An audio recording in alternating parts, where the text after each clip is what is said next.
Thank you for the warm. I would like to start this talk with a little task. I would like you to do a little bit something for me. I would like for each and every one of you to take a moment and think about the perfect workplace. Think about what it would look like. Can you do it? Everybody thinking? Okay. How many of you have thought of a workplace that has excellent salary? Please raise your hands up if you thought of a workplace that has great salary. Come on, I know everybody wants a great salary. Okay. How many of you have thought of a workplace that has good benefits, that has good perks?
teammate, every team leader, every manager does.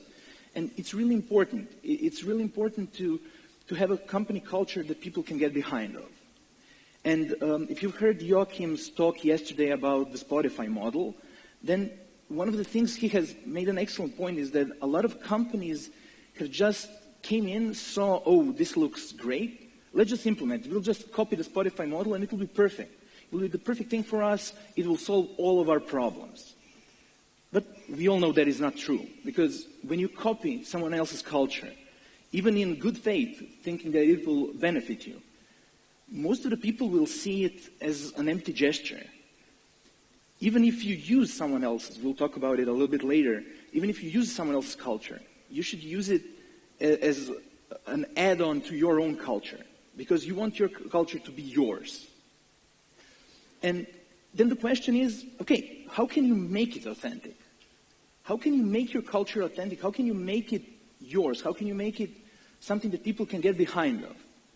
Well, I'm sure that every one of you has an answer to this question. I'm sure that every one of you has maybe seen, maybe you work in a workplace that has really authentic culture. When I was at a meetup for this conference, I've seen that Prezi, for example, has big posters in their office talking about their culture.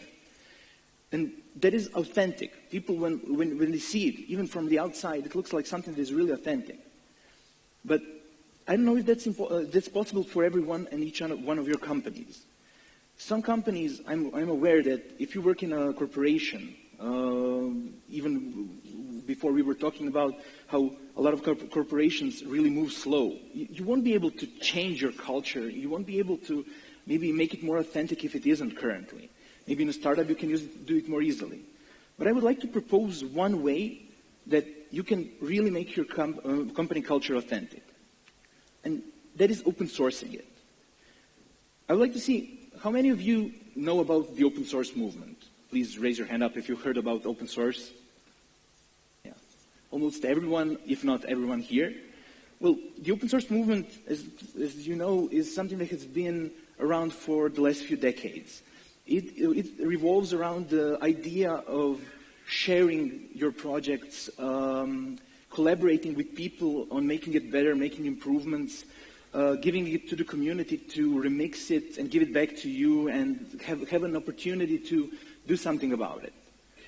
And for me, when we talk about open sourcing your culture, we actually talk about giving the culture back to the employees. Because most of the time, I'm sure that even in your companies, company culture is always somewhat seen as the only stakeholders are management, sometimes HR department.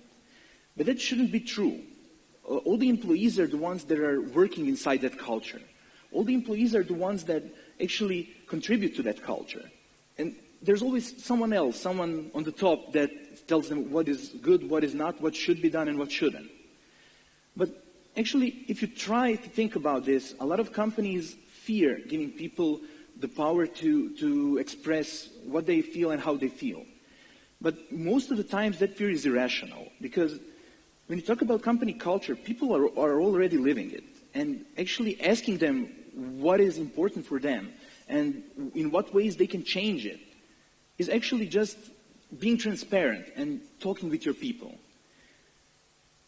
For example, it's easy to say, okay, let's do this, but in our company we actually did it. And the thing that we did is we made our culture handbook, our onboarding manual, our employee handbook, have made it as a part of our self-hosted GitLab.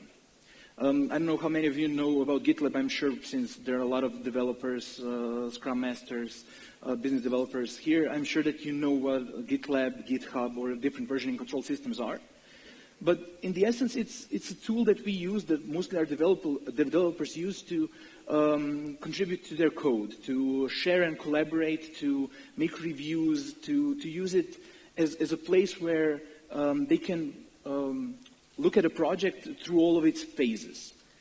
And we actually said, okay, why not do it as part of our onboarding, as part of our employee handbook? Most of the employees in our company are developers. So actually, they use GitLab on a daily basis. Why not make it a platform that they can use? Why not make it a platform that that is simple for them, that is familiar to them, to express things that are not so often a part of their everyday work. So the things that we did is, as I've said, we've made it as a knowledge base. It has everything from onboarding, company culture, the culture that is there, to some things like different things, how developers can go from one platform to another, from one technology to another, some tips and tricks, some mistakes that we've made before for other people to know, okay, please don't do this. And it's really something that has been a really good thing for us. People have started saying, okay, I know where to look. There are things where I can look. There's a place where I can use to learn a little bit more about the things that are important to me. And maybe some of you are asking, okay, why did we do it? Well, the reason is simple. We had a problem, and the problem was we started growing really fast. A lot of IT companies start to grow really fast, and one of the things that happened to us is that people weren't aware so much of the processes that are already there, about the things, about the way that we do things. People weren't so informed about that. And there was always one, I don't know, maybe a handbook, or there was always some document that had all the procedures, but it was always outdated. It was something that even if you found out the information that you were looking for, most likely it was from 3, 4, or 5 years ago. Because, let's face it, no one wants to update documents, and no one wants to update processes. You want to change them, but you don't want to document them. And actually, that was one of the things that was really important for us. We wanted to onboard people more easily into the company. As more and more people were coming into the company, we wanted to prepare them for their new workplace.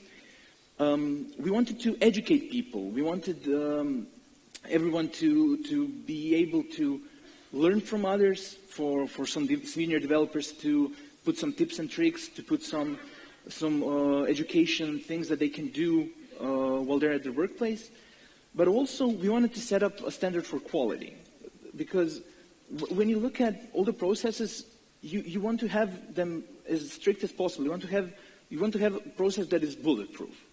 And actually, with giving it to the people to be able to change it is actually one of the things that can make it more resilient. Because people, when they see that, okay, this isn't working, they can change it. And how does it work for us? Well, since the whole knowledge base is based around documents put up on our GitLab, everyone can contribute. Each and every one of our employees has a GitLab account, even the administration. And the thing is that we actually wanted people to give the chance to contribute directly to the platform, to make changes whenever they want, however they want. Just open the document that you have a problem with, or that you think should be updated, should be made in a different way, and just ask for a change. You can commit it yourself, or you can ask one of the developers to help you with it. But actually, it has been a real good bonding experience between production or development in our company and the administration. Because a lot of the times, administration doesn't really know what the developers do. And for a lot of developers, it's like, okay, I don't want to even try to explain, because either they won't be able to understand, or they're not that interested. But with this, actually, you can see one of the simpler daily tasks that developers have. Okay, it's not that easy, but with a little practice, it's something that you can do. And that was actually the main point of the thing that we did. We wanted to make it as easy as possible to contribute, but also see changes, see the history, see what has been changed, talk about it, comment about it, talk about things that maybe you want to do a different way. It was fun to see when we started with this, when we implemented this a few months back. We wanted to see, okay, how would people react to it? And it was really a great reaction. People were really interested, motivated to comment about things, to change them. And each week there's always at least one add-on, one change that is being made. Sometimes to the things that are actually your daily work things or processes, but also to the things that are contributing to the onboarding, to the whole experience of the company. And that is actually one of the things that we wanted to achieve, and we are really grateful to see that people have embraced it so easily. And I know it's not possible for each and every company. It's only one example, but I would like to talk a little bit about how you can open source it. So I've told you what we have done. I will go through a few points of what you can do. Maybe you can't do it for the whole company, but try to do it for your team. Try to do it for your team processes. Try to do it for your team onboarding. Why not just try to see if you can change things a little bit differently? So, when talking about culture, as I've said before, each and every employee has a stake in it. So, go from the bottom up. Most of the time when people talk about company culture is like, okay, we have management's vision, that is the only thing that is important, and they just cascade it down. But actually, go the other way around. I have seen one talk yesterday that actually turned around the whole structure. Even though there are still managers at the top, you actually wanted to get the feedback from the bottom, from the people that actually work and people that actually are, this came out wrong, people that actually are part of the core business. And you want to hear everyone. That is the thing that most of the managements are fearful of. What if people say something that you don't like? What if they say something that doesn't align with your business practices? But even though it might be fear that is preventing you from that, but also it can be really empowering.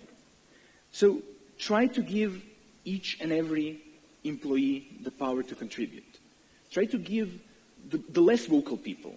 I'm sure that most of you have a lot of really vocal people in your company, and they're always the ones that you hear about, and you always hear their ideas.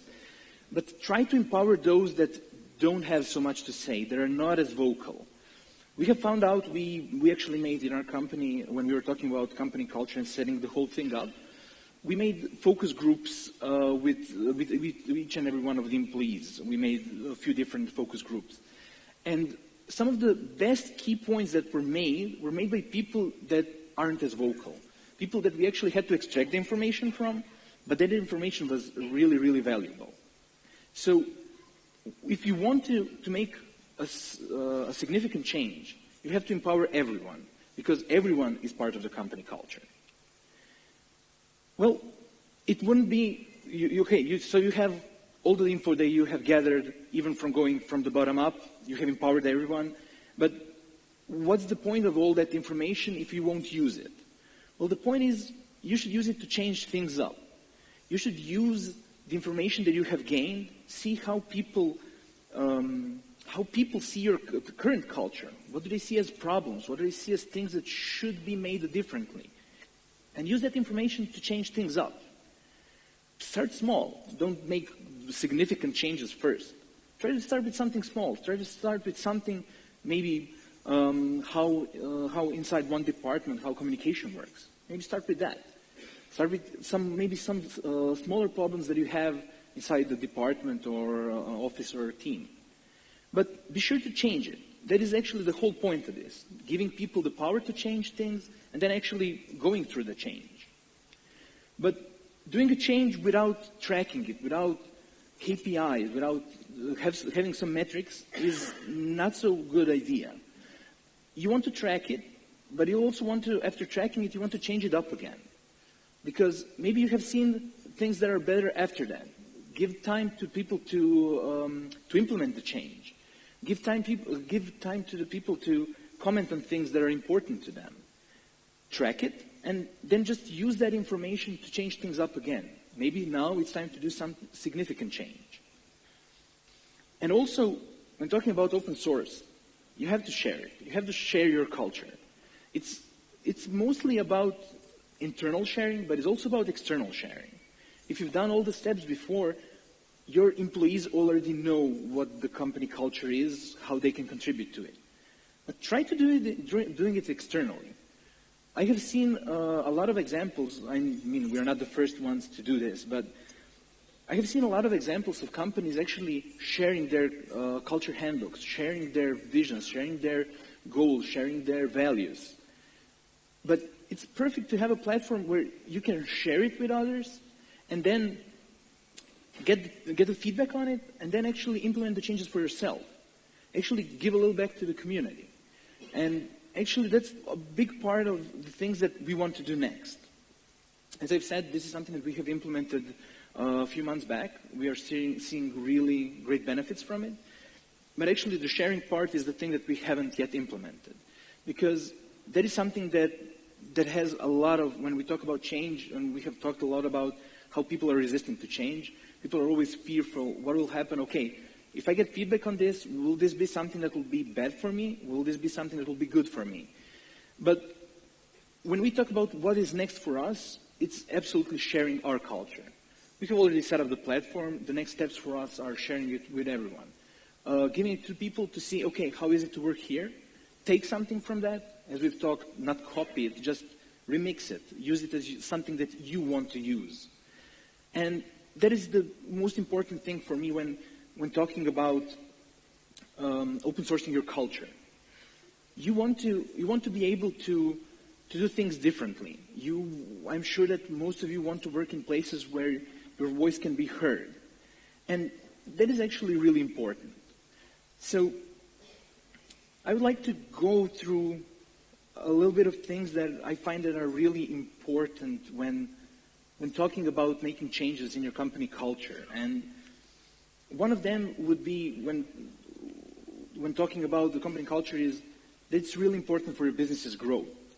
Well, as far as we all know, there are some companies that are big companies, that are really high revenue companies, but they have really bad culture. Maybe they have a culture where they don't respect their employees, where there's no transparent talk, where there is nothing that they can actually use to, they don't have any values they can use to empower people or to bring people in. People are less likely to be in those companies. But nevertheless, they have high revenues. How is it possible if they have a bad company culture? Well, of course it's possible because maybe they have a good product. But if you want to have engaged employees, if you want your business to grow in the number of employees, if you want your business to grow continuously, you have to have a company culture that supports that. It doesn't have to be a startup culture, but it has to be a culture that people can get behind of. Next thing that I think is really important is strong company culture has to be authentic. I have said before that having an authentic company culture is really, really important for people to get behind of. Because you want it to be yours. You don't want it to be a copy of someone else's. Even though it's tempting to have a company culture like Netflix or Spotify or Google, and I've seen a lot of examples of people just going in there and implementing changes in their structures just because they've seen, okay, Google does it like this, so we will do it like this. Well, that's not how things work. You can do that, no one will stop you, but people won't be so engaged about it. They won't be so motivated. They will see it as something that is empty. They will see it as something that doesn't have a lot of meaning. And that is really important to know that, because if you want to have a company culture people will stand behind, you have to make it yours. You have to have your signature on it. The next thing I would like to tell you about is sharing and collaboration on all levels is needed. As I've mentioned before, you want everyone to have a voice. You want everyone to be able to contribute. You want everyone to be able to collaborate, to share their thoughts. As we've seen at the beginning of this talk, a lot of you have said that you want to work in a workplace where your voice will be heard, where your opinions matter. And I think that is something that you should take out from this, because sharing the things that you love, sharing the things that you value with everyone in the company, and collaborating on it, talking about, okay, why is it that you really love this thing? It's really needed. It's something that will help you build more trust with your employees. It's something that will help you on all levels. And the last thing is absolutely start small and scale it up. It's really important to note, I know a lot of people that when trying to change things, they make radical changes. But radical changes can be problematic. They can be something that people can't get behind of so quickly. Even though if they want a radical change, we have seen, if you've been here for the last 2 days, you have seen a lot of talks where there's a lot of negative pushback on changes. People want change, but they're not willing to change. So start with something small, something they can get behind of. The most important thing is talking with people about their ideas, talking with people about the things that are most important to them. And for me, I think that is the most important part. And then scale it up. You have done some little bit, seen, okay, this works, this doesn't work. Scale it up. See if you can make some bigger changes. Nothing is set in stone, not even the values, not even the things that, how things are handled, or rewards, or penalizations. But it's really important to not stop there, to do something even bigger. And that is something that I would like to end this with. And if there's one thing that I would like to share with you is, if you're more interested in hearing a little bit more about how this was implemented, feel free to ask through the questions or to hit me up later. I would like to talk with each and every one of you that is interested to hear a little bit more how you can implement it maybe in your own culture. So thank you for your time, and I hope I'll see you later.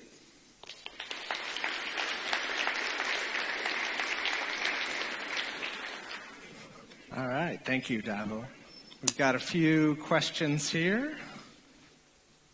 Company culture equals what? A set of processes? Not really. I mean, a lot of the times when we talk about company culture, people think that it's also that it's only a set of processes, that it's only a set of values. But it's not always. Company culture is the way that you behave, some informal rules, some things that happen that, you know, for example, if you have a platform that you work on or that you chat on, the way that people will behave, the trolls that will be there, those are the things that are actually the things that are part of a company culture. Not only the processes. In some bigger companies, in some bigger corporations, processes are a big part of the culture. They're a big part of the thing that they're a big part of how people will behave, because that is one of the ways that you can make people accountable. But I don't think it has to be the equal thing. I think company culture is a bigger thing than only processes. All right. Who's the admin of your open source culture? How frequently do you need intervention by him or her? Well, the admin of our open source culture is actually our chief operating officer. He's the one that actually started with the idea. He's from a developer background, and he actually, when implementing it, he actually talked a lot about it with us. We have done a lot of research and talk with people documenting it, and we actually don't need a lot of intervention from the manager, from the admin. Because people are all free to implement changes. Of course, it has to go through a review, but we have set up rules, and we have all agreed upon that we will implement every change that has value, and even if we don't like it. So that is, I think, really important when talking about, okay, who will implement the changes? Well, we all have to. We all have to as a company. That is something that cannot be so scalable to a company that has 1,000 employees, but it's at least a part of the whole concept can be implemented even in bigger companies. Okay, great. So this one talks about you move from a wiki to a Git repo. Both are editable things, but really the motivation to actually update those things, where does that come from? The motivation is there. One of the biggest problems why people don't want to make changes is because it requires extra effort from them. But since we're mostly a development company, and most of our developers are in our GitLab each and every day, they're actually the project that is our knowledge base, that is there's our culture handbook, is there right in front of them. They can just add a new change and submit it to see how everyone else will react, how people will comment it, how we can implement it further. Okay. So this is a different side of it. Okay, people are motivated to change it. How does everybody get notified when changes are made? Are there any best practices you guys have? Yeah. One of the things that we did is actually have a digest. You can set up preferences however you want. Some people want to be notified whenever, but I think it's too much of information. But you have to have in mind that people don't make daily changes. People mostly, when something arises, when something is different, and actually having a digest of what was made up is really something that people want to get behind of and have a notification about it. So I don't have a recommendation how you can set up for your company. I think it really depends on how your internal communication is, how you work with, how you talk to each other and how you exchange information. But I think that it's really important to have the ability to notify people. When there are some big or radical changes, we always have a newsletter that we send to all employees or a memo through email, just to know that there was some big change that has been implemented. Okay. Staying on change with this bottoms-up approach, can you give us an example of the most radical change that's come out of that? Well, actually, some restructuring of teams has come out from it. Because when talking to people and giving them power to say, okay, this doesn't work, this works, we actually saw that there was a need to bring some new things to the teams, to restructure teams a little bit, to make changes to how the structure of the company is handled. And it has actually been really good for us to learn all that information.